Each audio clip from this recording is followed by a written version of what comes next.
The point of this new video series was to use humor as a vehicle through which we review Big Ten football games played on the weekend prior to recording.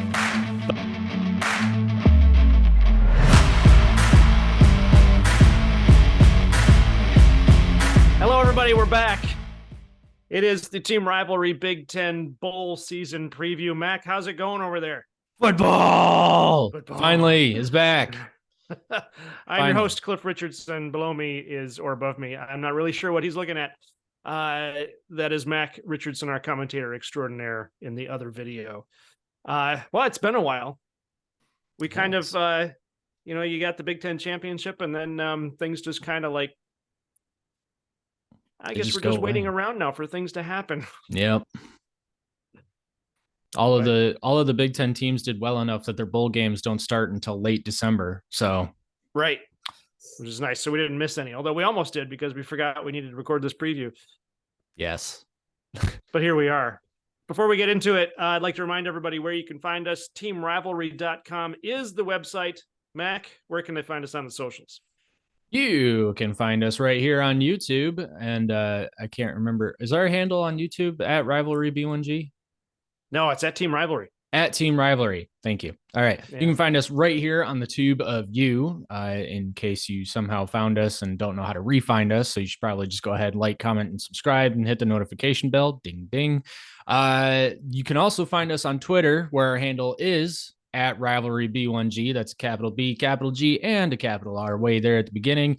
And this guy set up an Instagram, and it has the exact same handle, at Rivalry B1G. So go follow us on the Instas. And maybe soon I'll start using it. Wow. I've done a couple of things on it. I guess I just keep forgetting that it's out there. It's hard because it's not like Twitter. You can't just comment on things. And right. that counts as like, oh, I did something with social. Like you actually have to post a picture or something. Yeah, exactly. Yeah. So a big thank you to everybody who has already subscribed. We pick up a couple more subscribers. That was pretty cool. So today we're actually going to be talking about, we've got 4 games coming up. The Guaranteed Rate Bowl, Duke's Mayo Bowl, the Transperfect Music City Bowl, and the Bad Boy Mowers Pinstripe Bowl. We're just going to hit those 4 first, and then we're going to do another video next week, early next week, to pick up the rest of the games. Because, of course, Michigan and Ohio State are in the CFP. They're in the playoff games. We want to make sure we cover those and nobody misses out.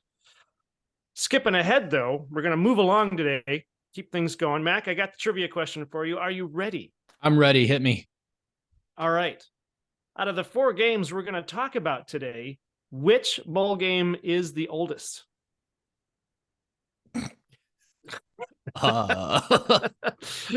Remember, we got the Guaranteed Rate Bowl, the Pinstripe Bowl, the Mayo Bowl, and the Music City Bowl. You're not looking it up, are you? No, I'm not. I'm just looking at the bowl games. I'm trying to remember the names. Jeez. Okay, well, it's got to be either the Music City Bowl or the Pinstripe Bowl, and I'm just going to go with the Pinstripe Bowl because that makes the most sense to me. Does it? Crap. It is the Music City Bowl. The Guaranteed Rate Bowl comes in second. It started in 1989. The Music City Bowl started in 1989. I'm sorry. Oh, I got my numbers backwards. The Music City Bowl started in 1988. Oops. The Guaranteed Rate Bowl started in 1989. Wow, we do need somebody to double check these things for accuracy and integrity. We need QA, man. We need some QA out there. So you're seriously telling me that the Guaranteed Rate Bowl is older than the Pinstripe Bowl? It is. It's gone by different names, though. So over the years, the Guaranteed Rate Bowl is in Arizona. Okay. And it's basically just been played, I don't know, I'm going to say all over Arizona, but it's been played in like 4 or 5 different places in Arizona. Okay. And each time it's a different company that picks up the branding. So I believe it's had 4 or 5 different sponsors over the years. It was the Buffalo Wild Wings Bowl at one point. Oh, so it just keeps changing names. Yeah, whoever sponsors it, they get the name change. It's not like the Rose Bowl where it's somebody's Rose Bowl or somebody, or like the Music City Bowl. Yeah. It's just a corporate bowl game. The Music City Bowl is played in Tennessee. Nashville, Tennessee. And it's been there the whole time. It was actually originally developed with the SEC, and this year no SEC team is playing in it. So that's interesting. I feel like with the Guaranteed Rate Bowl, though, that should just be a new bowl game then. Well, it essentially is, except that I think it's the same organization that puts it on. Oh, okay. So it's their bowl, and then it's an Arizona bowl game, and then somebody buys the rights to the name every 4 or 5 years. Gotcha. All right, I guess that makes that's how that works. That makes more sense, I guess. All right. Okay. Well, let's get into our first game, shall we? All right, let's do it. Let's do this. It's gonna be the Guaranteed Rate Bowl. Yep. Our first game is the Wisconsin versus Oklahoma at the Guaranteed Rate Bowl. Little background for you here. This is the 33rd annual playing of this game. It's the second appearance for Wisconsin and the third appearance for Oklahoma State. Although this is the first time Wisconsin and Oklahoma State have played each other. So this is a first game alert. We haven't had one of those since like the first 3 weeks of the season. Wee woo, wee woo. First game alert. Very nice. Wisconsin is favored by 3.5 points. Coaching Wisconsin is our old friend Luke Fickell. He got the bowl game? He got the bowl game. He's going there. He's already in there. Oh, wow. Okay. Yeah. He was the so for everybody, just as a reminder, he was the interim coach at Ohio State between Tressel and Meyer, who it seemed like Meyer was there for a long time, but he really only coached for like 6 years. Yeah. But he was the interim coach, did not do very well. I think they had was it a 5-7 season or a 6-6 season? 6. Yeah, 6-6. Not on that Ohio State caliber. But he's had a fantastic record at Cincinnati, which is why I'm kind of confused as to why he left Cincinnati for Wisconsin. But maybe Wisconsin is a better brand. I don't know. Or maybe he's I don't know if he's from Wisconsin or what. But he's had a fantastic record at Cincy. And I'm trying to remember now. Weren't they in the playoffs last year? Yes, they were. Almost in the playoffs. Yeah. No, they were in. Okay. So the real question then here is, has he had enough time at Wisconsin to put together a team that can beat Oklahoma State? I mean, no. So no. Okay. I had to go back and forth on that in my head for a second because I'm trying to remember because I don't follow Oklahoma State that closely, so I don't know what kind of disarray that program is in right now. That they went, what's their record? 7-5. So 7-5, 4-5 in the conference. They're in the Big 12, aren't they? Yeah. So Big 12 is not all that good of a conference, I don't think, this year. I don't think that from top to bottom they were like, I don't know, because Big 12 has some good traditional teams in it. And this particular year, I don't think was all that great for them, except obviously TCU did very well until the Big 12 championship game. So Oklahoma State, I don't think should be that good necessarily. So Wisconsin, I think, normally should be able to beat a team like Oklahoma State. But since we do follow Wisconsin a little bit more closer than Big 12 teams, I'm just going to say, so you've got the brand new coach who's been there for less than a month.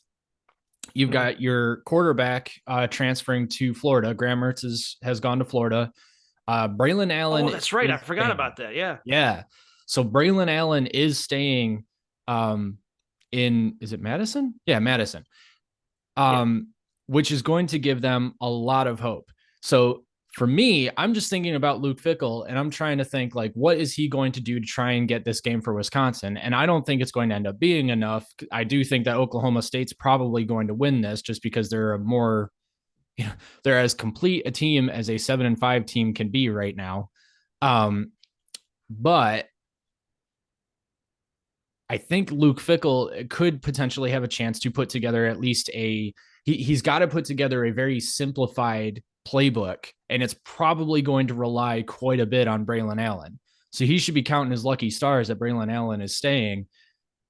And if he has a good game, then maybe Wisconsin wins this. Problem is that I think Oklahoma State, they've still got their first string quarterbacks. They're not breaking in a new guy.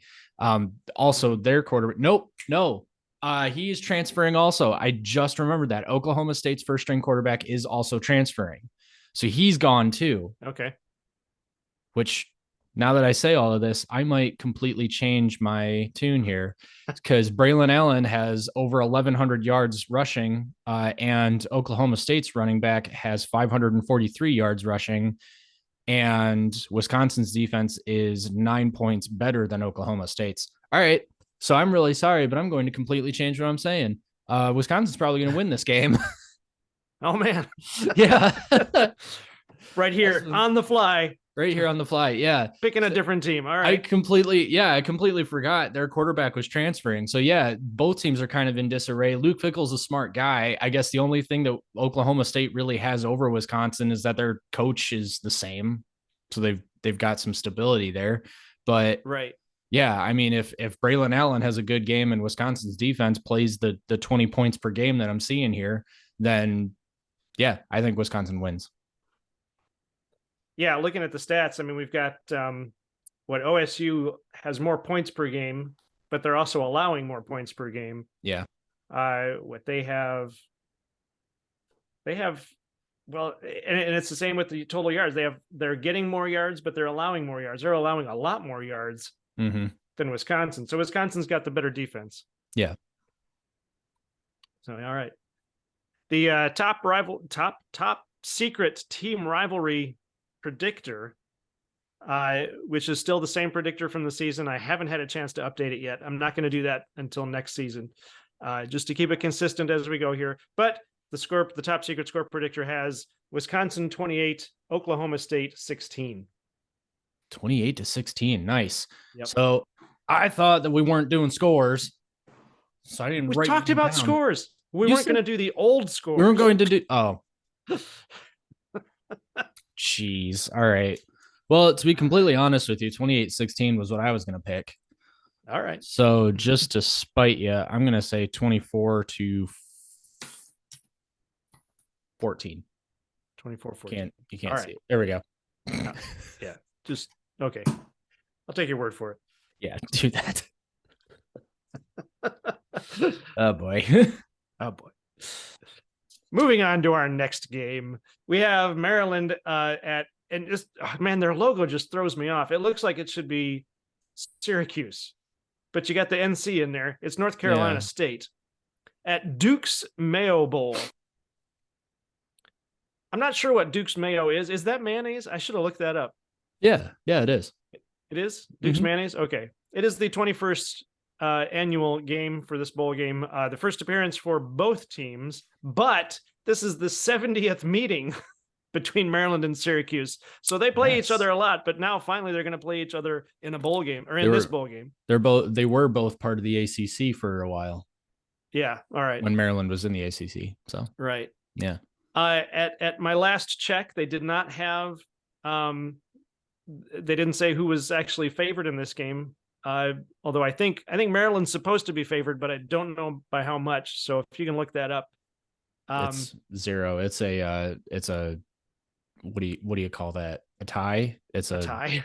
A crapshoot 50-50. I don't know. All right. Well, hey, that goes along with what I've got here because I was thinking that we've got two evenly matched teams here. I mean, you look at their stats and then they sort of parallel each other.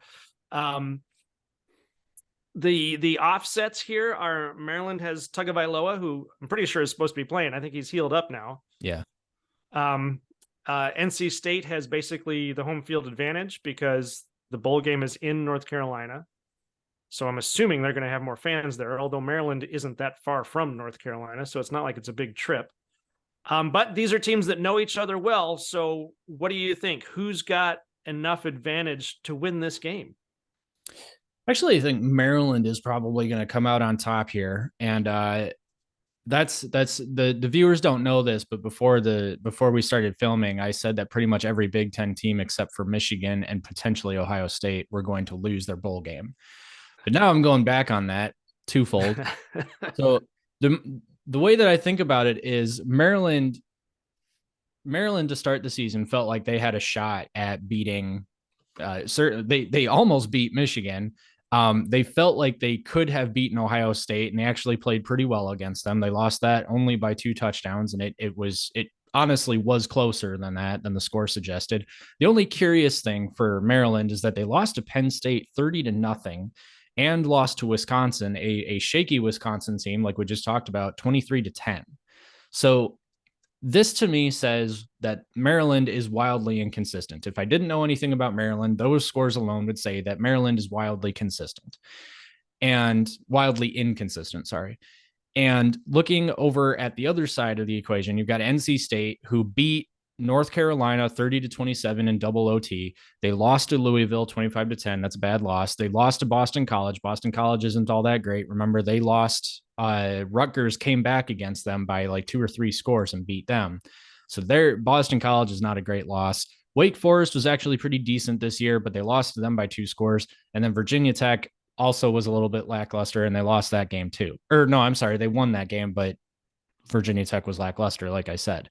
So the reason I'm going to side with Maryland on this one, I think Maryland's got the better shot, is because of Tagovailoa and also because of Hemby, their running back. So if you look at Tagovailoa, he's got almost 3,000 yards passing on the season. That's ridiculous. Hemby's got almost 1,000 yards rushing, and then between the two of them, they account for 27 touchdowns, which is a pretty solid portion of their total scoring at this point. So for me, I'm looking at that and I'm thinking, okay, Maryland clearly has an offense that can go off against a bad defense.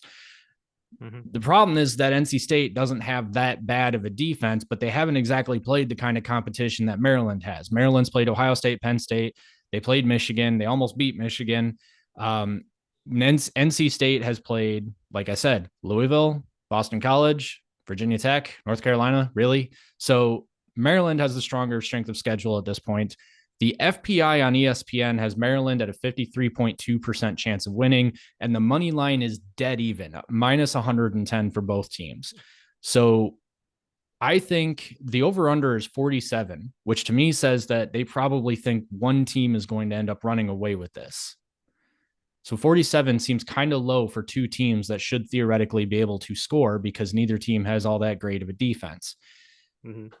I think that Maryland is going to win the game because they have an inconsistent offense, but when they're good, they're good. And that's what I got. I think you said the over-under was, or not the over-under, the overall is 47?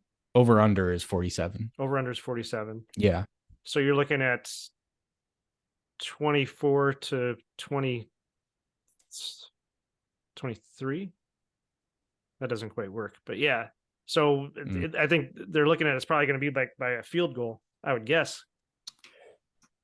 No, actually, I took that to mean the exact opposite. I think one team is going to end up winning by a couple of scores. Okay. So yeah, I think my score prediction will make more sense. Will help that make more sense, I think.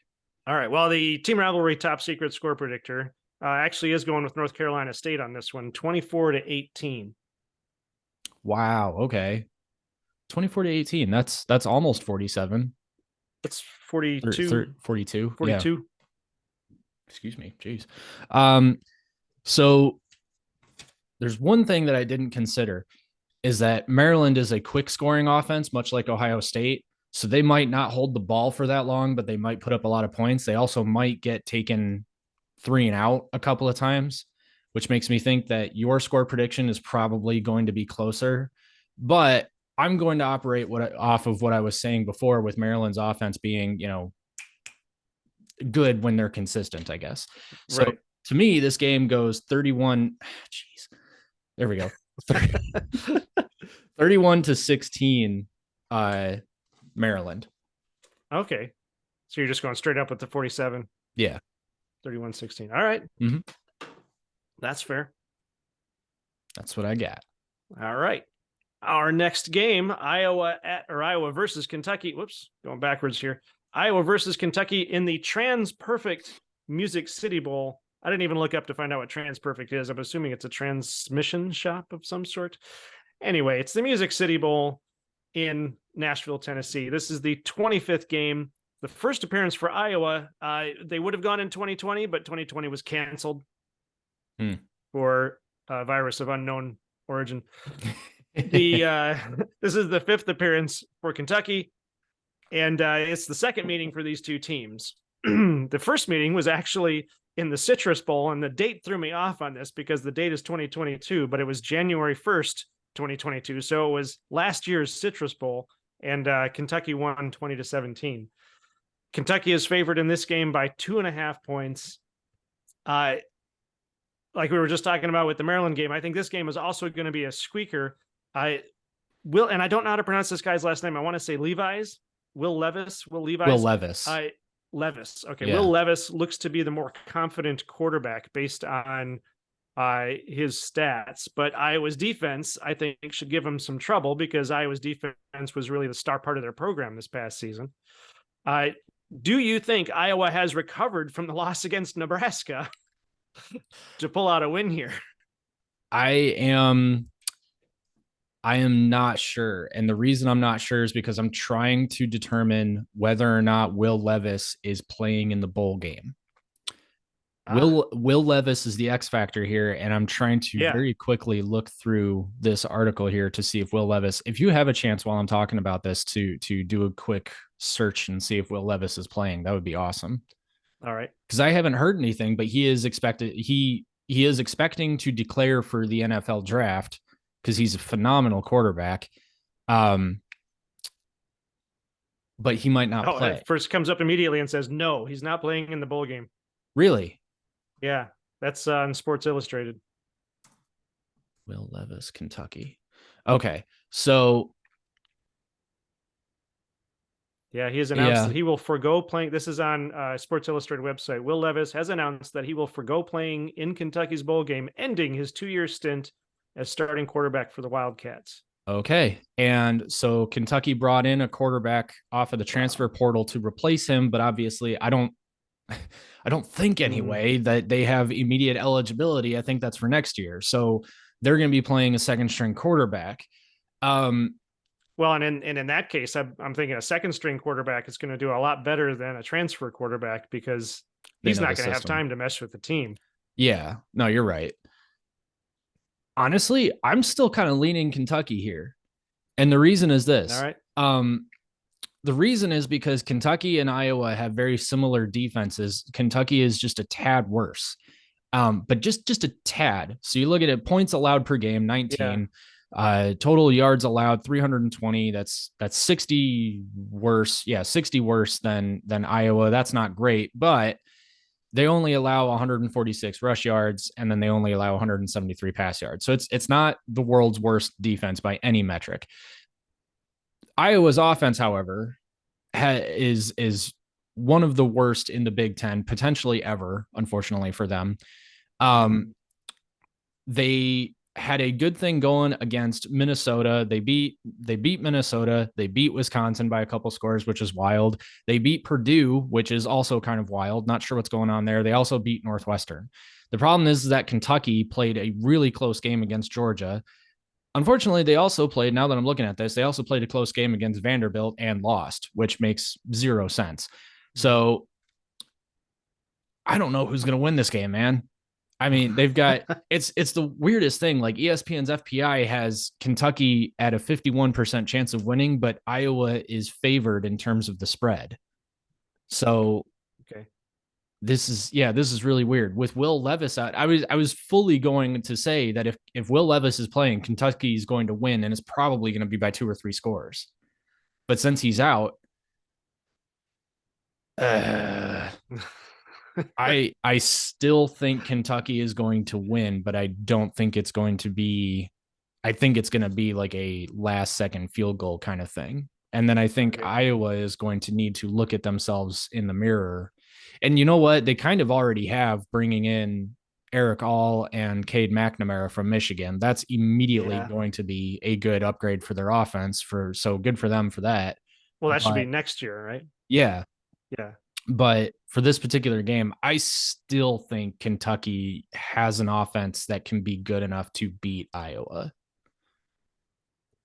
So yeah, that's it's funny because that's what we were talking about before the show. Where do you find the meaning in these games? I think that's what actually makes these games interesting, even though these guys aren't in the CFP, but for their program, they face these Will Levis being their star quarterback. Moving on, you got guys who are opting out for these games. I know Ohio State has a couple of guys doing that. And you can't blame them. I mean, if they get hurt in the bowl game, that doesn't really change anything for them. If they play in the bowl game, it doesn't necessarily change anything for them. If they get hurt in the bowl game, they can lose their NFL bid. Right. And then they're done. I mean, now they're looking for a new career at that point. Yeah. Because of, well, and that's, I guess that's what the NIL is hopefully going to fix moving forward. So if you get a star who's got an NIL contract and then gets injured, hopefully that contract makes up for whatever they're going to lose by not going to the NFL, if it's a career-ending injury. Theoretically too, though. Theoretically, yeah. Yeah. It doesn't always equate to that, but you never know. Right. Well, yeah, sure. Yeah. The team rivalry top secret score predictor is going with the Big Ten on this one. Iowa 17, Kentucky 11. Oh, all right. I'm going the exact... I'm not sure where that 11 is coming from. Yeah, I was gonna say there's a safety in there somewhere. Then I think that's 3 field goals and a safety. So yeah, all right, that's possible. Yeah, I'm going pretty much the exact opposite. I've got Kentucky 17-10. All right. Yeah. All right. Yep. Our final game for this show is the I gotta remember to advance my notes here to do this. We're at the Bad Boy Mowers Pinstripe Bowl, and I forgot to look up. I'm going to do it right now. I'm sorry. Give me a second here. I forgot to look up what Bad Boy Mowers. I wonder if it's Mowers. I keep saying Mowers because I know a guy named Mowers. Oh yeah, like it's commercial and residential zero-turn mowers. Boom! How about that? So it's another version of John Deere. Only badder. Yeah, because they're bad boys. This is the Pinstripe Bowl, which has been around for a while. This is the 33rd Pinstripe Bowl, so it's the same thing. They just buy the rights to the name and they change the name, or they change the sponsor name. It's the second appearance for Wisconsin. I copied my notes from the last one and I forgot to change it. Oh, this is all bad. Okay, I don't know what's happening. Oh no. I forgot to update my notes. Sorry, everybody. This is the 6th meeting between Minnesota and Syracuse, so they have played each other outside a bowl game, or maybe in 6 other bowl games. This is awful. This is the terrible way to end the show. I'm so sorry. And he got mad at me for not having my score predictions ready. I know. And now that I found out that it's actually Bad Boy Mowers instead of Bad Boy Mowers, I'm just completely thrown out. I don't know what to do. I don't know what to do anymore, man. I even forgot to write down. Okay, so so you're looking at the stats here. These guys, points per game, exactly the same. Points allowed per game, Minnesota is better. And I think we've got Minnesota is better down the line here on these stats. And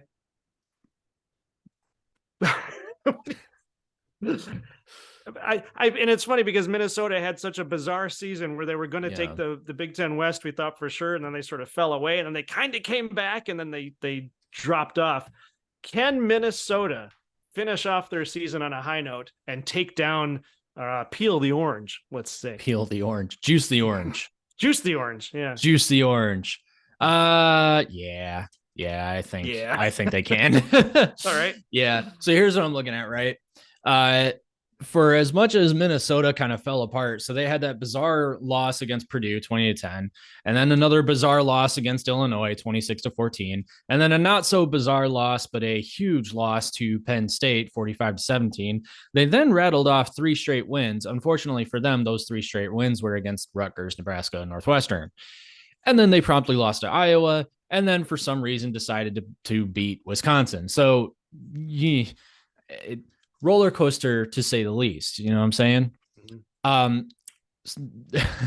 Syracuse, on the other hand, Syracuse beats Purdue to go 3-0. They then beat Virginia. They then absolutely stomp Wagner, and then they beat NC State by 3 scores. NC State's currently number 15, no less. So that's a big win for Syracuse.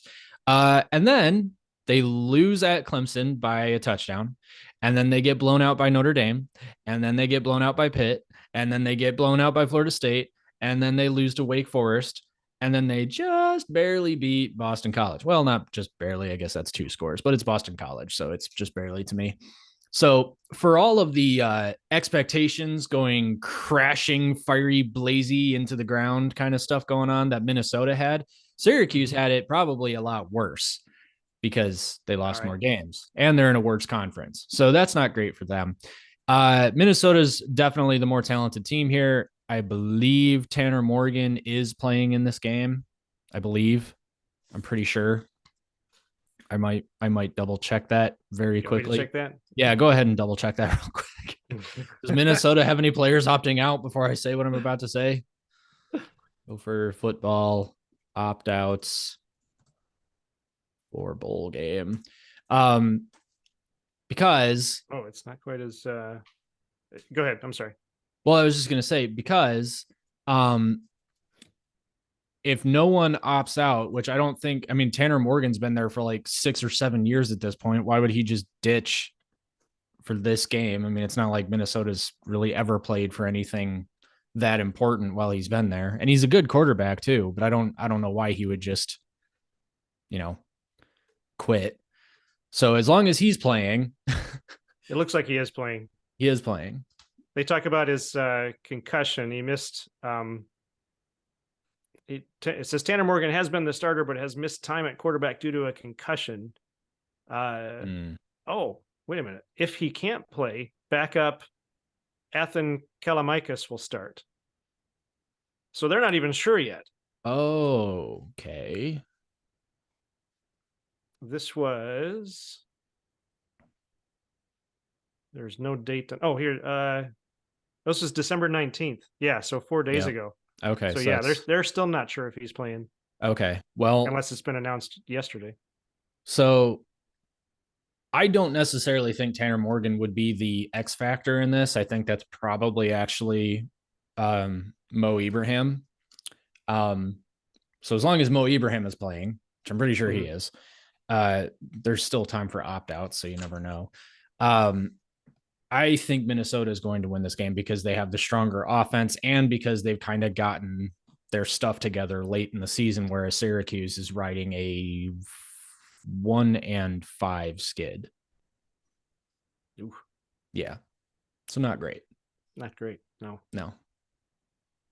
Well, that fits with the team rivalry top secret score predictor. Okay. This one, according to the score predictor, is going to be very lopsided. I got a Minnesota 29, Syracuse 6. 29-6. Okay. Yeah. 6. So mine's along the same sort of idea. I've got Minnesota 31. Can you see it? No. All right. Not really. Minnesota. Oh, there it is.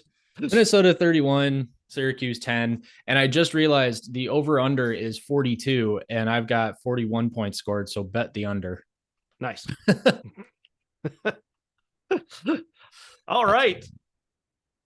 That's going to do it for our first half of our bowl season picks. We're going to do the second half next week.